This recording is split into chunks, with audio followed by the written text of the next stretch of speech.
Hey guys, welcome to Crater Mania. I'm your host, the man they call Crater, and I'd like to welcome you all back to my 500 movies in 2025 series.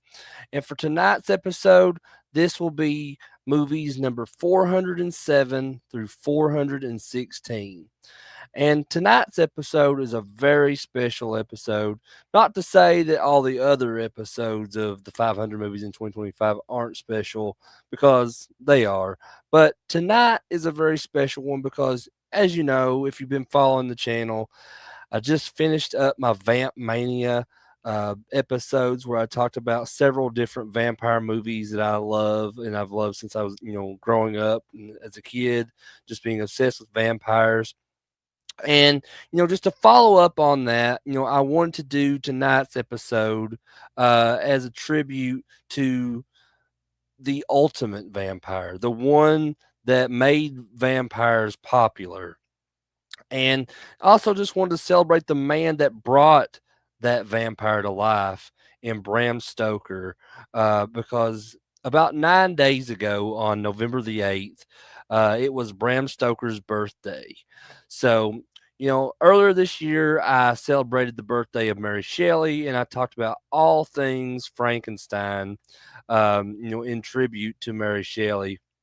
So, as a tribute to Bram Stoker and celebrating his birthday just a little over a week ago, tonight we're going to talk about the legacy of Dracula, the ultimate vampire, the one that made vampires popular, one of the all time greatest monster villains is Count Dracula.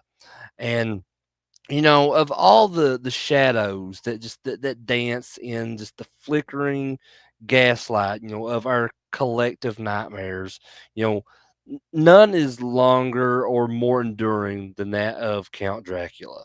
And for a horror fan like myself, for a vampire fan, just who kind of, I came of age, kind of bathed in that kind of glow of late night movie marathons, and and just those dog-eared paperbacks that I would discover in these dusty secondhand shops around where I live. Dracula was never just a monster. um he was this like an institution. He was the dark, that dark magnetic north to which all other creatures of the night kind of oriented themselves. He was the embodiment of a fear that was so profound and so seductive and just so timeless.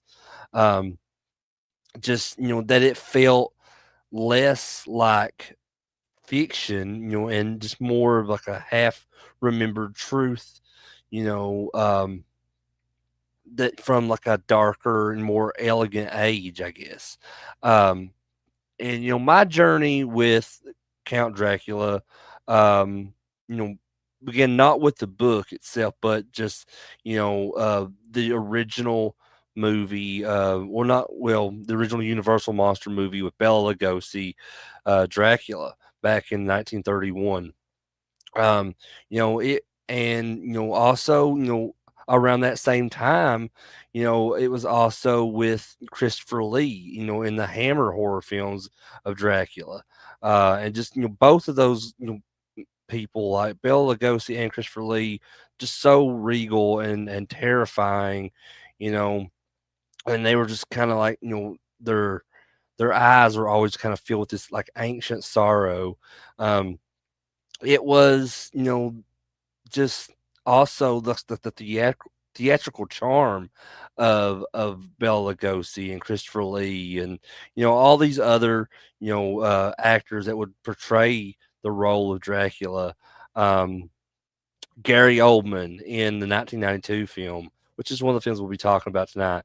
Just each of them kind of had this different um, way of just that kind of mesmerizing, look to them. Just a new interpretation, of a character that who would refuse to stay buried. And this is more than just a tribute for me. It is a testament, a fan's loving chronicle of just the cinematic, journey of the world's most famous vampire. So tonight we'll journey, from just the mist shrouded, Borgo Pass to the far reaches of space. Yes, space. So just tracing the bloodline of this legend who has proven, time and time again that true icons never die. Um, but before we can kind of unearth, these films that we're going to talk about tonight, we have to first understand, you know, the just the man who dug, this grave, and the man who just brought this character to life, um, and that is Abraham Bram Stoker, who was born in Dublin in 1847.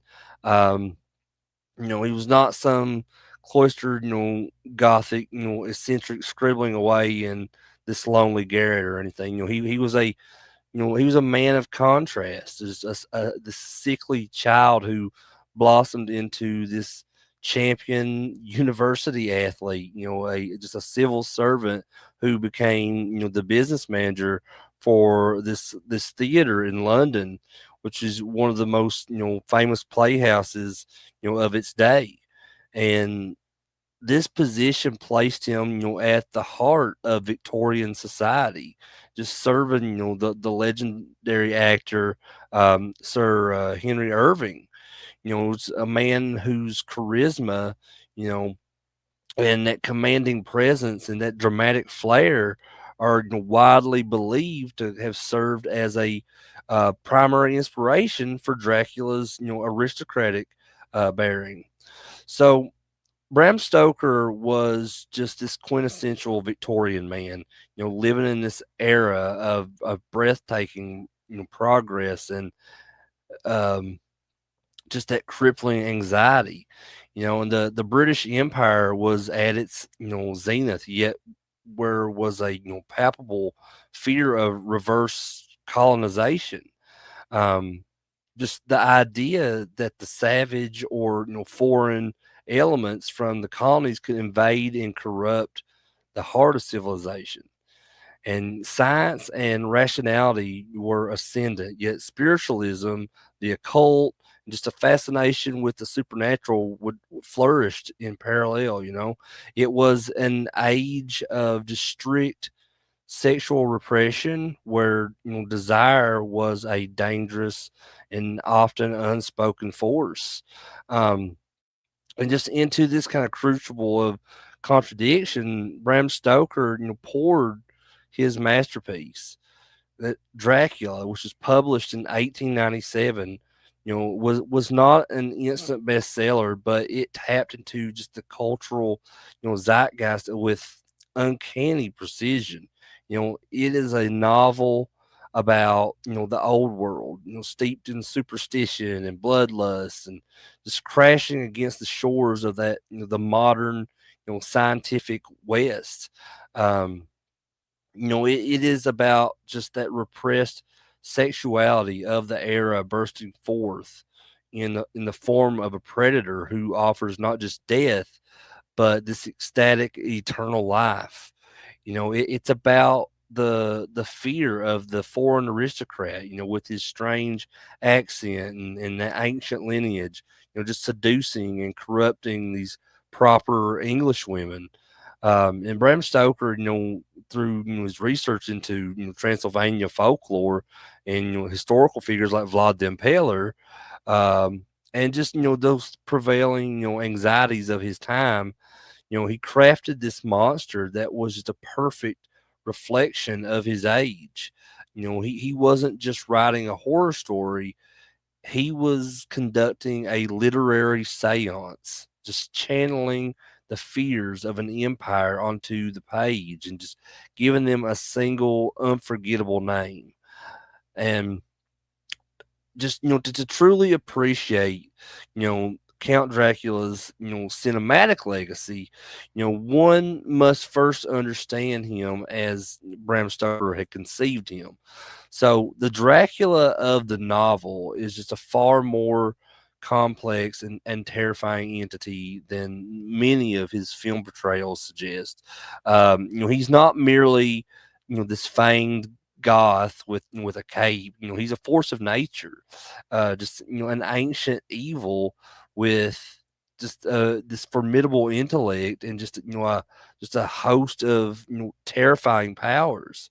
And first and foremost, Dracula is a nobleman. He's a count. This is crucial. He is not a some shambling ghoul from a peasant's grave. He is landed gentry, just a product of a proud warlike, bloodline that has battled just the Turks for centuries. He's educated and cunning and just, he speaks multiple languages. His aristocratic status grants him, um, this air of just authority and just, this veneer of civilization that makes his, underlying monstrosity just all the more shocking. He is the ultimate predator hiding in plain sight, just using, his charm and wealth to kind of move through society like a wolf, and this like a wolf in exquisitely like tailored sheep's clothing, I guess you could say. Um, but his powers are vast and elemental. In the novel, he possesses the strength of 20 men. He can climb sheer walls like a lizard. It's a chilling image that few films have dared to replicate. But he commands the weather and summoning storms and fog to cover his movements. He has dominion over the lesser creatures of the night, like wolves and rats and bats and even moths, that answer his call. He's a shapeshifter, just capable of transforming into a wolf, a bat, or elemental dust and mist, just allowing him to, seep under doors and through keyholes. And, he does not die in the sunlight. Rather, he is weakened by it, losing most of his supernatural abilities during the day and, forced to rest, in his native soil. But his most insidious power is his seductive influence. So Dracula represents, the ultimate taboo, just a union of sex and death. His bite is a perversion of an intimate kiss, and an act of a violation that just drains life while, simultaneously promising this an ecstatic, eternal undeath. He targets women, first Lucy, and then Mina, and not just for sustenance, but for propagation. Seeking to create a harem of vampire brides to populate his new home in England. He is a patriarchal nightmare, just the foreign invader who will steal your women and corrupt your bloodline. And his weaknesses are just as iconic as his strengths. He's repelled by garlic, the crucifix, other holy artifacts. He cannot cross running water, on his own. And he must be invited into a home before he can enter for the first time. Um, a stake to the heart, followed by decapitation, is the only sure way to destroy him. And these limitations they're rooted in folklore, provide the heroes Van Helsing and his crew, just with the weapons that they need. So they transform the story from a simple monster hunt into this battle between faith and superstition on one side and ancient evil on the other. This Dracula is a warlord, a sorcerer, a seducer, and a monster. Just a rich, terrifying um, archetype that cinema has been gleefully dissecting and reassembling for over a century now. Um, so for many fans of my generation, I'm gonna get into the movies now that we're gonna be talking about tonight as a tribute to the legacy of Dracula.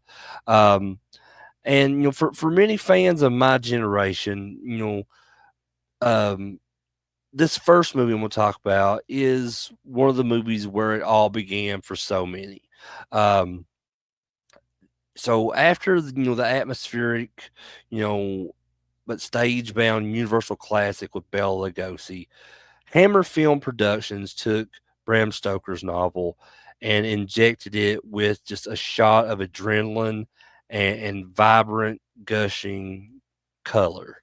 Terrence Fisher's Dracula, which was released as Horror of Dracula in the U.S., um, was was a revolution. So this movie came out in 1958, and it was visceral, fast paced, and just unapologetically sexual in a way that cinema had never seen before. And just the key to its brilliance is just the perfect casting, of its two leads. Peter Cushing is Dr. Van Helsing. He's not the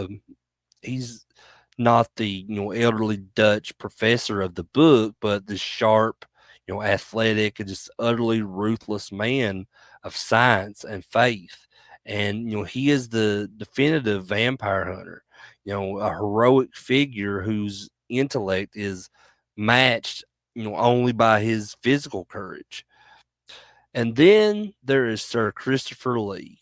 So standing at a formidable 6'5", Christopher Lee's Dracula is awesome. Just it's fucking awesome. He is not this charming continental host. He is a predator. And when we first see him at the top of the stairs, he is regal and imposing, but there is this sense of danger in his eyes.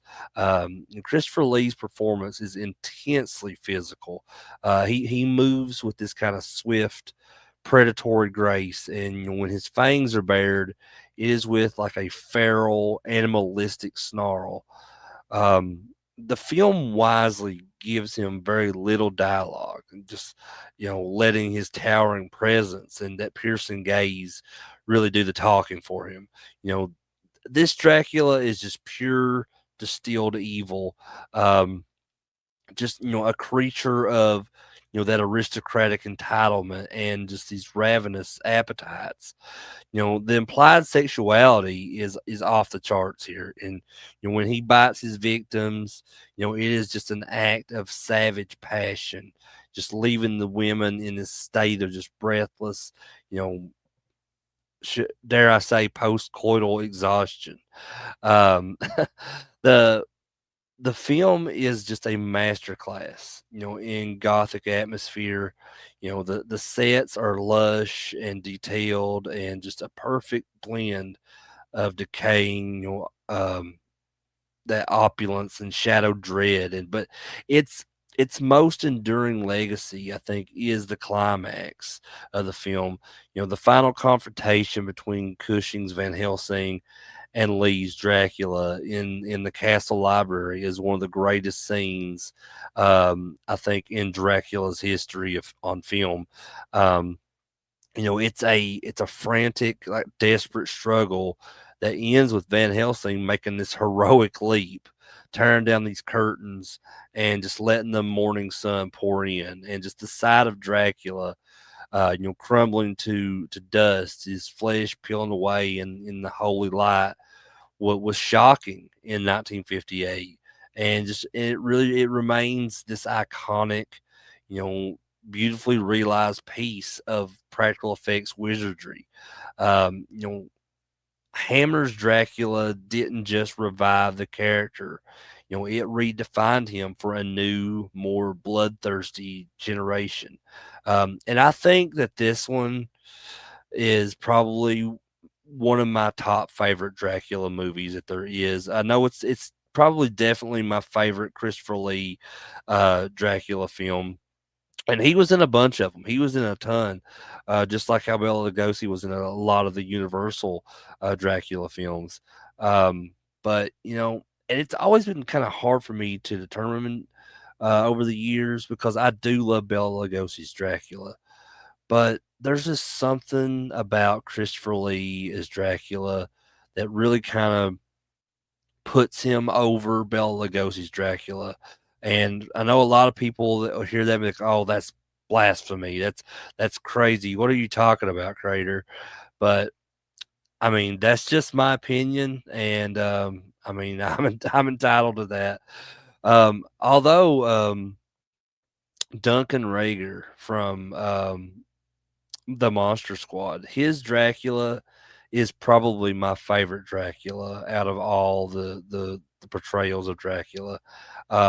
And if you want to hear me talk about Monster Squad, you can go back to the very first episode of the 500 movies in 2025, where I do talk about the Monster Squad.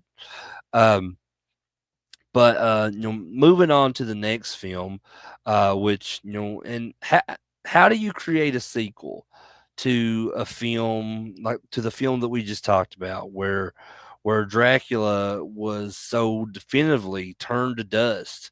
Um, and well, you do that with an iconic blood-soaked resurrection, of course.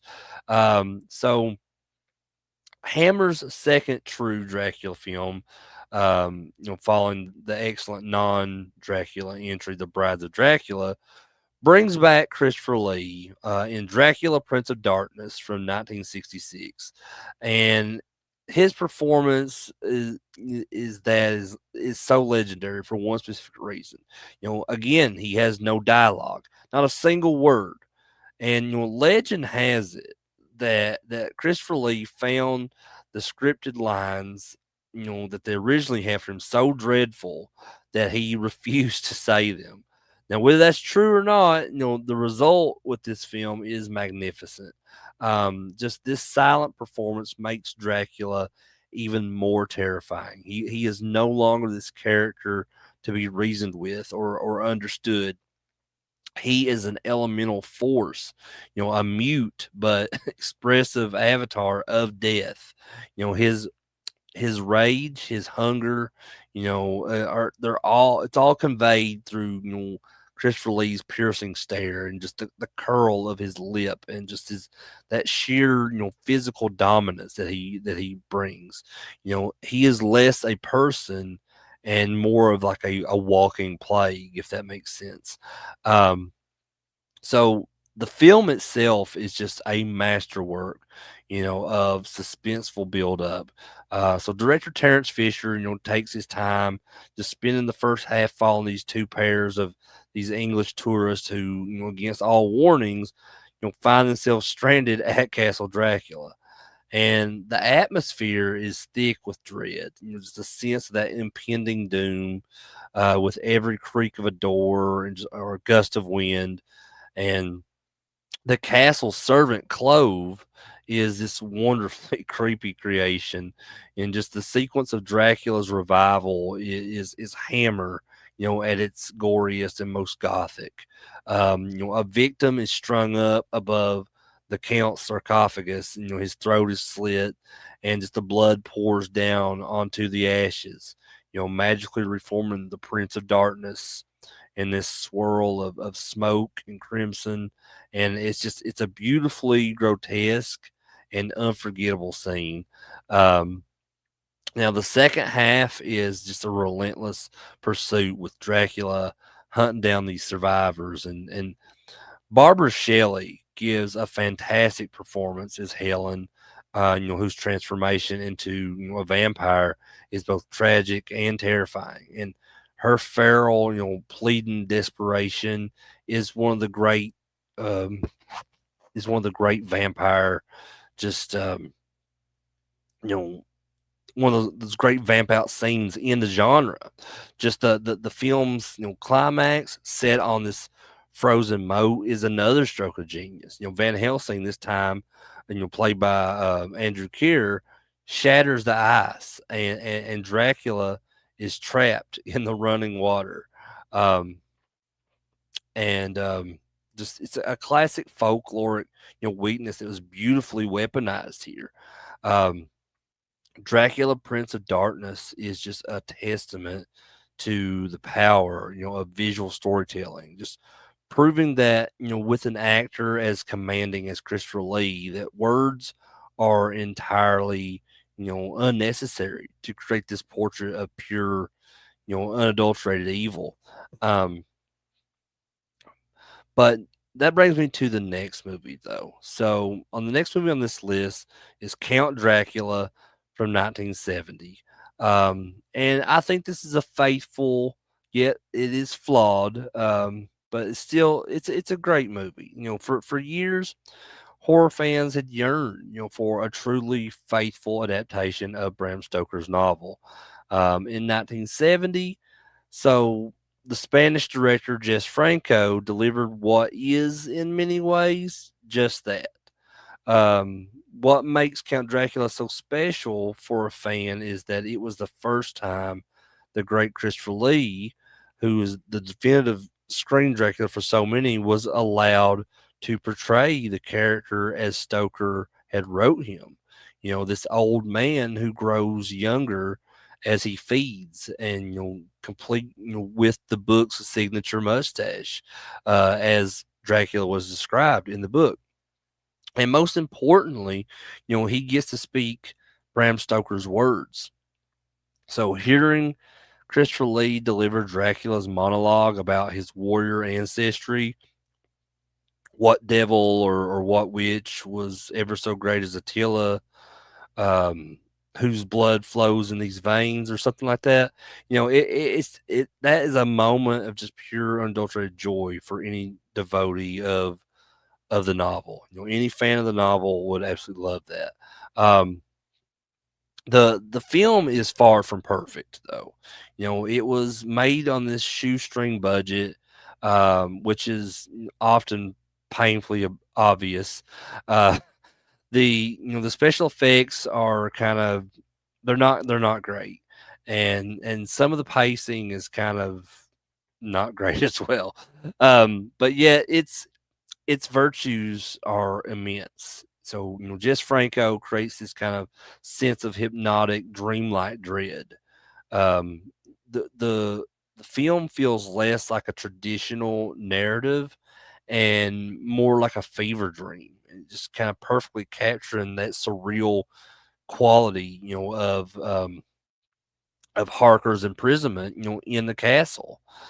And the casting, aside from Christopher Lee, is inspired. So the legendary, Herbert Lom plays Van Helsing with this kind of weary intellectual gravity, and Klaus Kinski is just utterly unhinged in this, as the unforgettable fly eating Renfield. So Soledad Miranda, was a tragic muse of Jess Franco, who died shortly after filming, uh, plays the, beautiful Lucy in this. And the film's commitment to the source material is really its greatest strength. It includes scenes and plot points, that were often omitted from a lot of um, film versions of Dracula, like the journey to the castle, and the attack by the vampire brides on, a local peasant woman. It strives to capture, the novel's kind of structure, and just that it has that epic feel to it. And while, Coppola's 1992 version would later, achieve this with a blockbuster budget, Jess Franco's film should be celebrated as, this kind of pioneering effort. It's a haunting, eerie, and just deeply respectful adaptation, um, that just gave Christopher Lee, the chance to finally play the character that he was born to play. Not just as a monster, but as the tragic, fallen warrior of Bram Stoker's imagination. Um, But that brings me to the next film on this list, which is Dracula, Dan Curtis's Dracula from 1974. And just as Hammer was redefining Dracula as this, savage predator, a new interpretation that began to emerge, and that was Dracula, the tragic lover. So this was a TV movie. It was produced and directed by Dark Shadows creator Dan Curtis. Um, it was just a landmark, moment for the character. It was the first major adaptation to introduce the idea that Dracula's obsession with a modern woman, in this case, a woman named Lucy who looks like Mina, um, stems from her being the reincarnation of his long lost love. And at the heart of this revisionist take is just a powerhouse performance from Jack Palance. Famous for playing tough guys and villains, Jack Palance brings this kind of raw, wounded emotionality, to the role. His Dracula is a creature of just immense sorrow and volcanic rage. And he is not this suave seducer. He is a tormented soul, just a warrior king cursed to this eternity of loneliness. And when he sees a photograph of the woman that he believes to be, his reincarnated love, the the pain and that longing in his eyes are utterly convincing.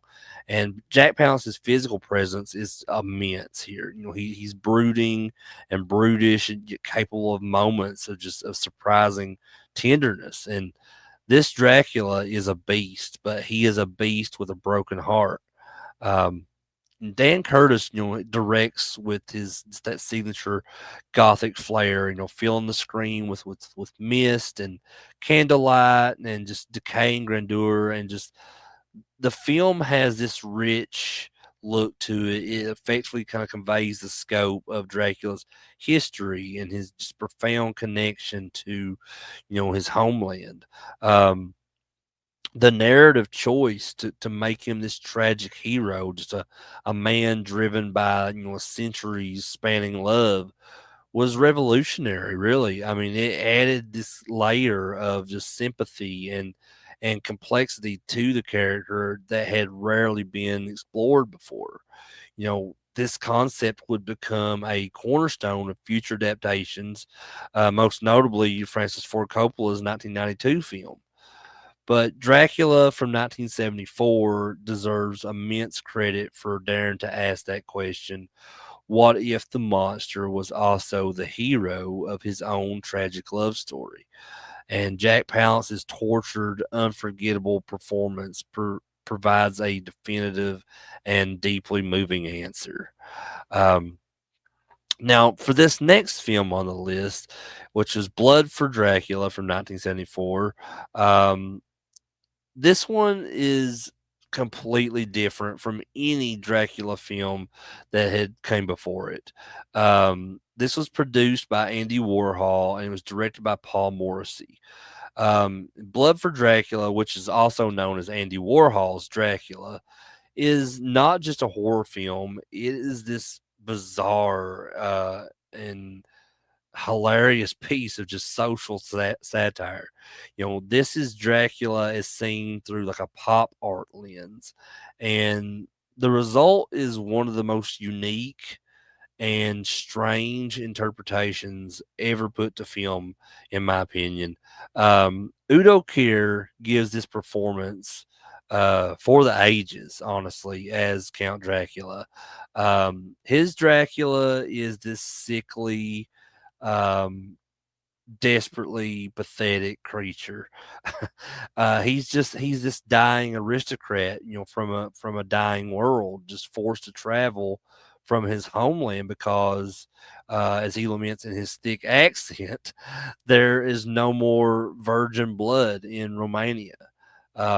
He needs the blood of virgins to survive, and so he travels to this pre-fascist Italy to prey upon these daughters of a bankrupt, um, Italian marquis. So the film is a subversive masterpiece. It takes the vampire myth and just kind of turns it, on its head. Um, here Dracula is not a symbol of that powerful, predatory sexuality, but of more of impotence, and just and decay, I guess.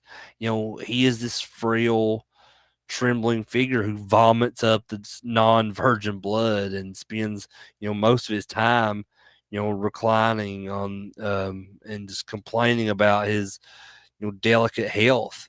Just the true predator of the film is the state's handyman, Mario, who's and just he's this promiscuous force of nature who just systematically deflowers these daughters, that the count has his eyes on.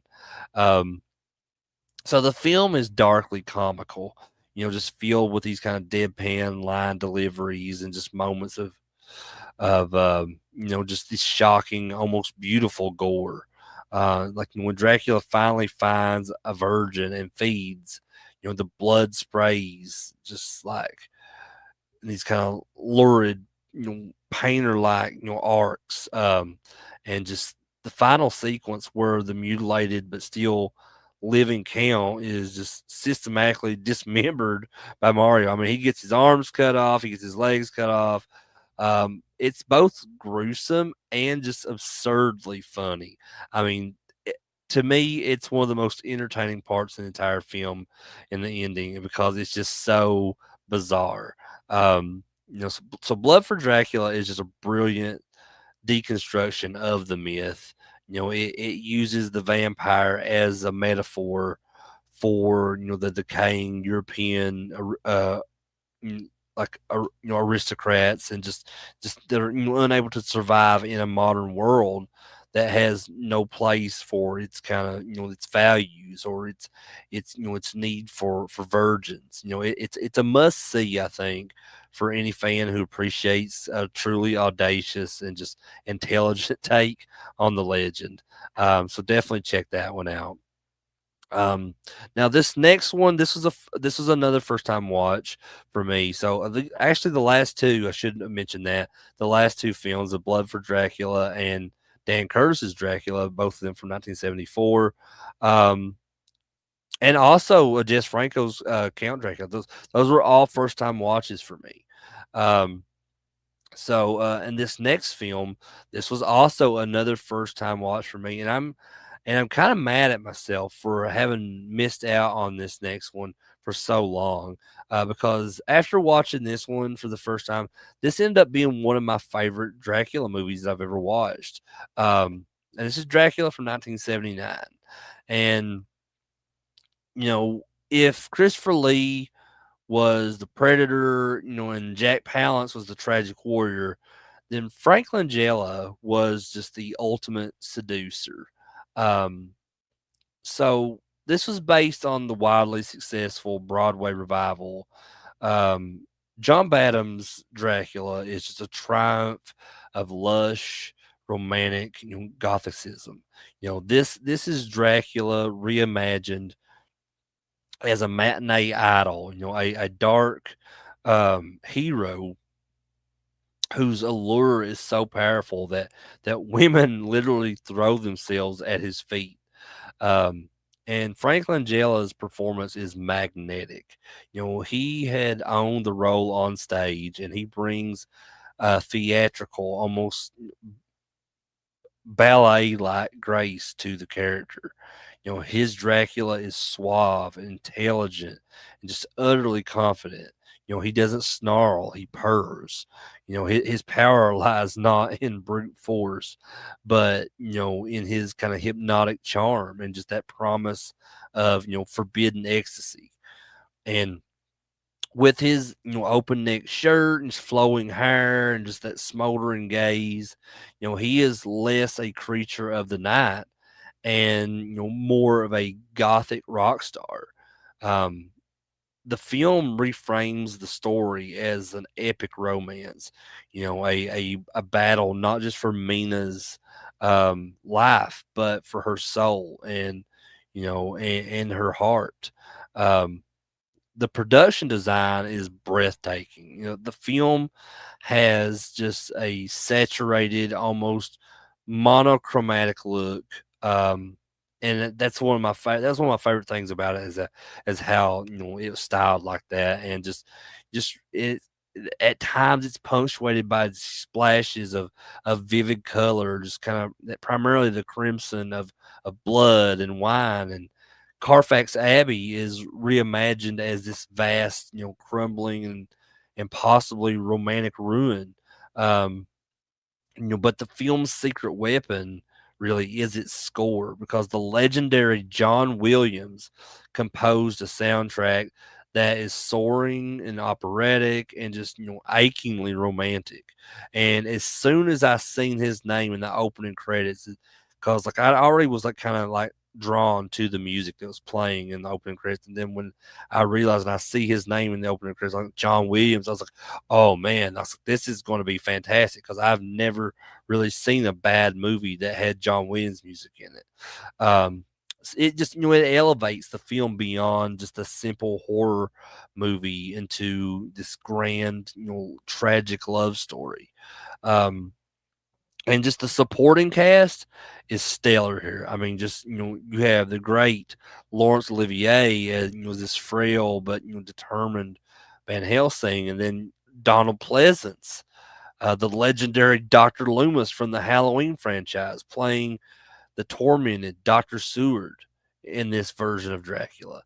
And then you had the seduction and the love making scene between Dracula and Lucy is just a masterpiece of just erotic filmmaking, just a swirling kind of impressionist dance of shadows and light. And John Badham's Dracula is just a triumph of style and mood, and just a film that just fully embraces, the erotic, undercurrents of the novel, and just, presents the Count not as a monster, but to be feared, but as a dark lover, to be desired.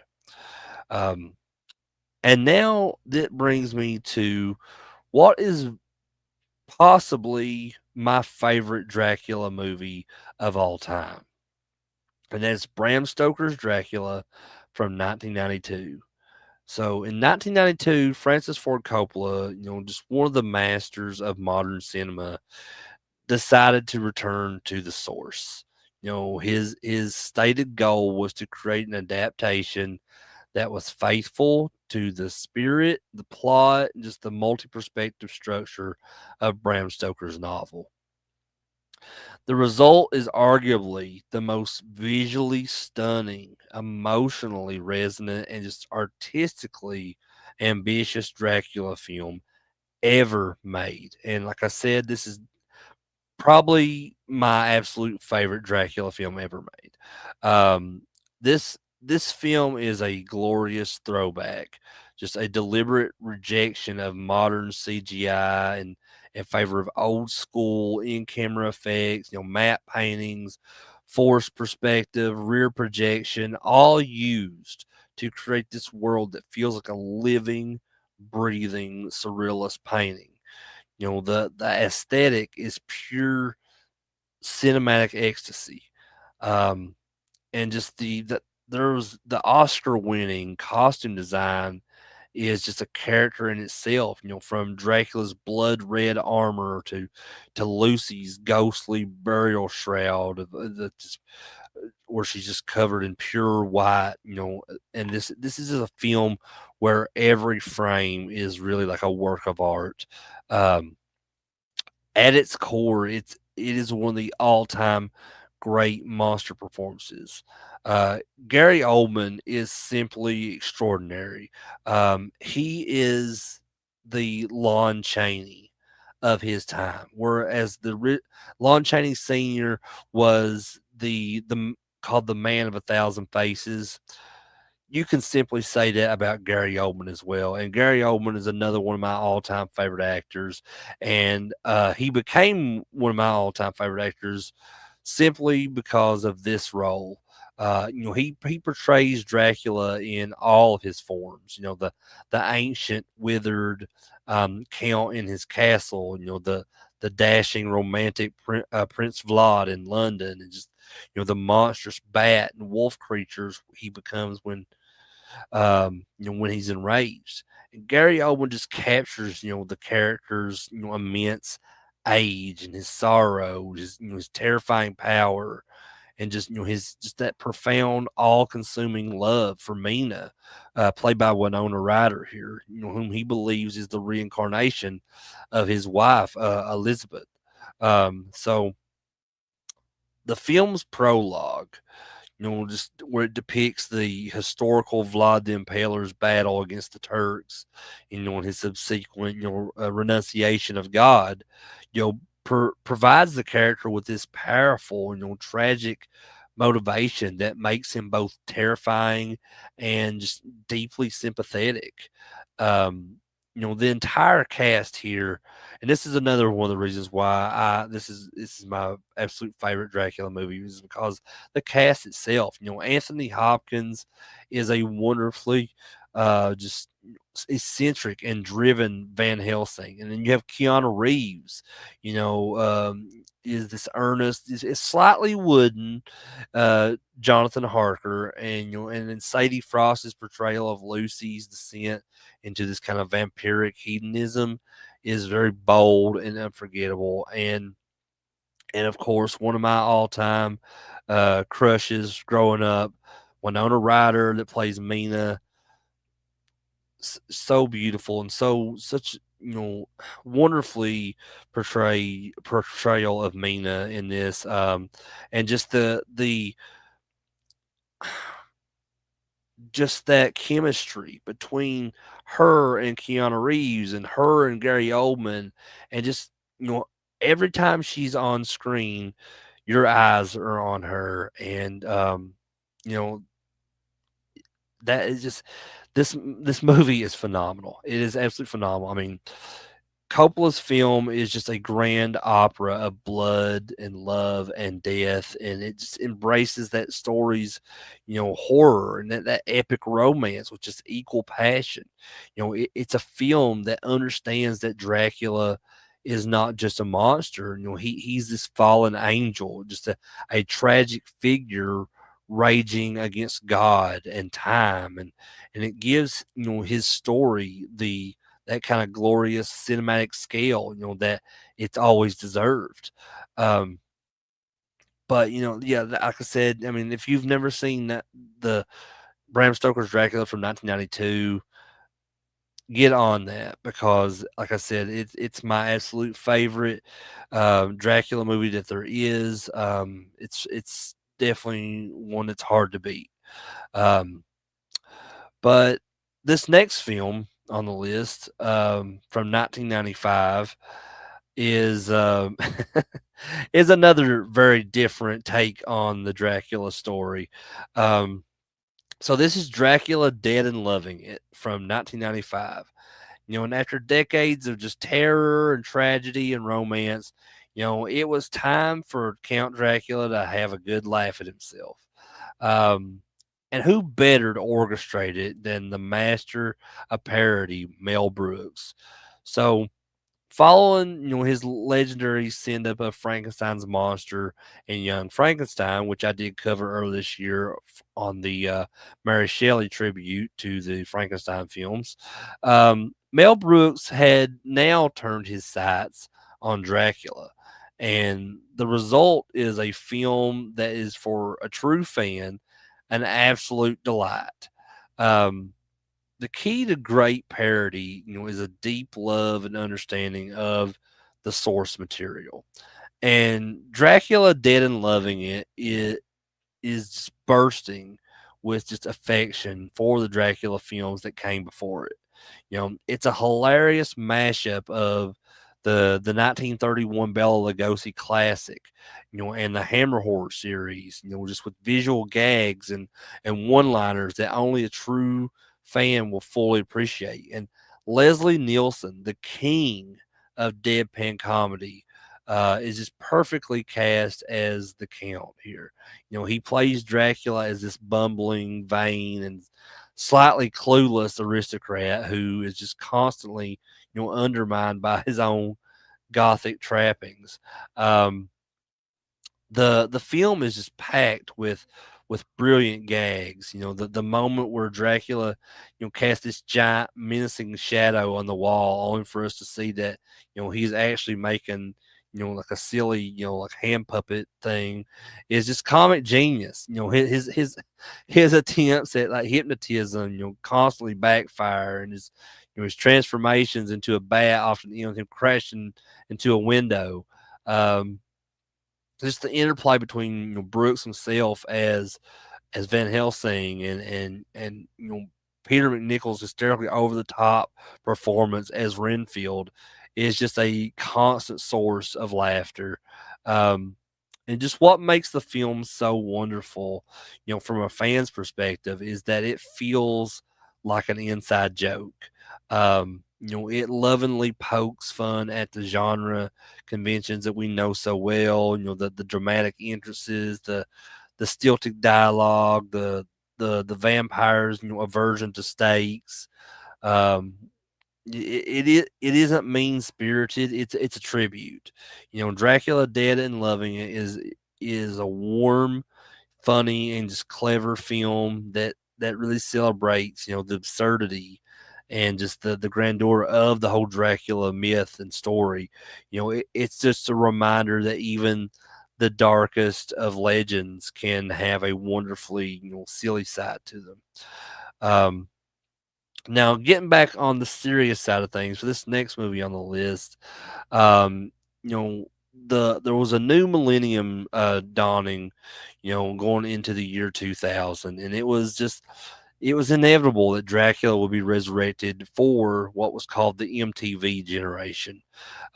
Dracula 2000 is a slick, stylish, and just surprisingly clever attempt to update the legend for a contemporary audience. Um, and it was produced by Wes Craven. The film has that sheen and energy of the post Scream horror boom. Just blending classic gothic elements and with modern action and just a kind of a rock and roll sensibility.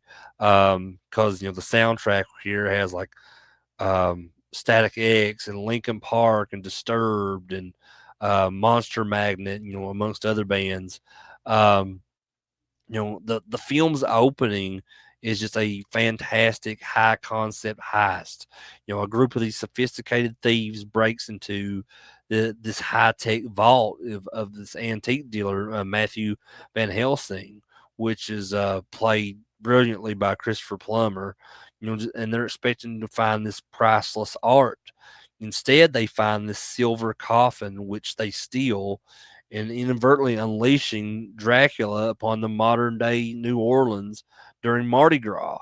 And Gerard Butler, in which was one of his first major roles, makes for this kind of charismatic and physically imposing Dracula.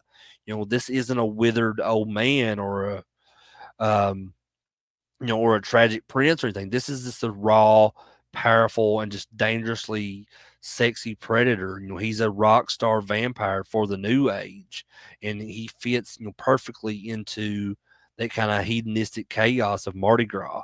Um, the film is just pure enjoyable pulp, filled with cool action sequences and these attractive vampire brides and it's a great soundtrack. But where Dracula 2000 truly shines and what makes it a worthy entry in the canon, in my opinion, is just that there's this very audacious and brilliant twist on the Count's origin. So in this film, it reveals that Dracula is in fact Judas Iscariot, the apostle who betrayed Jesus Christ. Um, so he's cursed to walk the earth as a creature of the night, and his aversion to silver, which is the 30 pieces that he was paid to betray Jesus. And then the crosses and all things holy is just given this powerful new context. And I always loved that. I mean, I know there's a lot of people that don't really care for this film, but I always loved this, and I love that whole concept that they brought and that twist that they brought to the table, behind the Dracula character.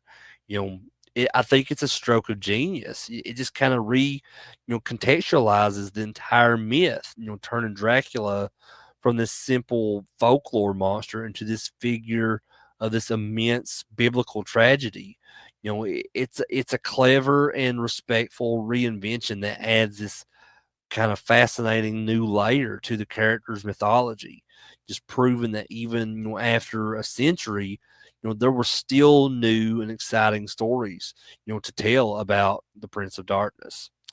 And speaking of exciting new stories to tell about Dracula, that brings me to the last film I want to talk about tonight on this list, and that is Dracula 3000 from 2004. So basically, Dracula in space.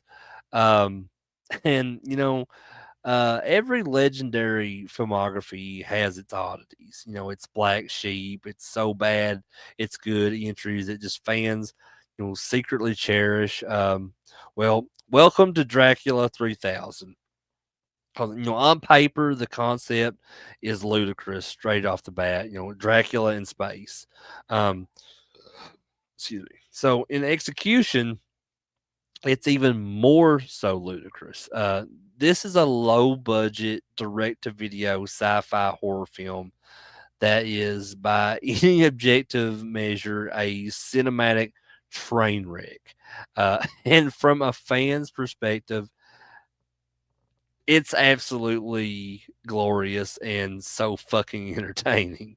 Um, the the plot follows the crew of the salvage ship Mother 3, which is captained by the one and only Casper Van Dien, who played Johnny Rico in Starship Troopers. So they discover this long lost spaceship Demeter, which is a nice little nod to the original novel, and they find it deserted, save for a series of coffins filled with Transylvanian soil and just the slumbering Count Dracula himself. Um, what follows is a Z grade masterpiece of bad dialogue and questionable acting and just wonderfully cheap special effects. Um, this is a film where the vampire hunter is a wheelchair bound intern. Um, and also, you have this character named 187, which is played by Coolio. Yes, the rapper Coolio. Um, it's a film where Dracula, he finally speaks, says things like, I have crossed oceans of time and now I have crossed galaxies of space to be with you. Um, just the sheer, unadulterated audacity is something to behold. The film plays out like a bad knockoff of Alien, to be honest. With the crew being picked off one by one by this vampire who seems kind of utterly, um, not phased by these futuristic surroundings. Um, so why did I cover this movie? Well, first of all, it was another movie that I had never seen before, and since I was doing Dracula 2000, I said, well, I'm gonna watch this movie called Dracula 3000, and I thought that I was going to regret watching this movie, but I really don't, because I was really entertained, especially by Coolio's character in the film and just some of the dialogue that he presents, which I won't repeat uh, in this on this video. But if you want to know and you're curious about what some of his dialogue is in the film, you can go watch the movie yourself. Um, But Dracula 3000, I think, represents that incredible durability and just flexibility of the character. And, he can survive anything: Van Helsing, sunlight, stakes. Even in this case, a terrible script. For a horror fan who has seen dozens of Dracula films, there is just a special kind of joy in watching one that you've never seen before, and that is just so completely off the rails. It's not scary, it's not tragic, it's not romantic. It's just bizarrely entertaining. It's the perfect movie to watch with friends who have the same sense of humor as you. If you have that kind of sense of humor like I do, it stands as this testament to the fact that the Dracula myth is so powerful, so iconic that even, in its most absurd and poorly executed form, uh, it still remains endlessly watchable. Um, it is just that beautiful, misshapen gargoyle, on the Grand Cathedral of Dracula cinema. So yeah, I mean, this movie is not for everyone, but if you have the same type of sense of humor as I do, or you can kind of sense that what the kind of humor that I love, um, go ahead and check out Dracula 3000. And I mean, it's not a good movie, but it is bizarrely entertaining. Um, and so that's all the movies for this time. But let's talk about just the legacy and the impact of the Dracula story and the character itself. So, the legacy of Dracula is not merely a collection of films. You know, it's just a cultural phenomenon. And more than a century after his creation, Count Dracula's shadow looms larger than ever. He is the alpha vampire, just the template from which, virtually all vampires that would follow are either drawn or against which, they rebel. From, the tortured souls of Anne Rice's Vampire Chronicles to the sparkling heartthrobs of Twilight, from the monstrous fiends of Salem's Lot to just the biological parasites of the strain. Every vampire, owes a debt to Dracula. His impact is a testament to just his incredible, adaptability. He is a cultural chameleon. In the 1930s, he was the suave, exotic foreigner. In the Hammer era of the 50s and 60s, he was a symbol of just unleashed, terrifying sexuality. In the 70s, he became this tragic romantic hero. In the 90s, he was this operatic figure of epic love and loss. And, in the 2000s, he was an action anti hero and a biblical figure.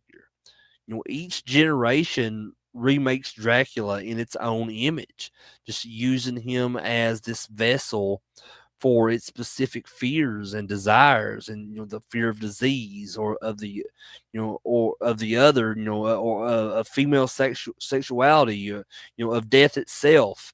um and just beyond the vampire genre, Dracula has become this kind of universal shorthand for, the aristocratic villain, just the seductive monster, and just the eternal, outsider. He appears in everything from children's programs like Sesame Street to video games like Castlevania. He has been analyzed by academics and, psychoanalyzed by scholars and just deconstructed by artists.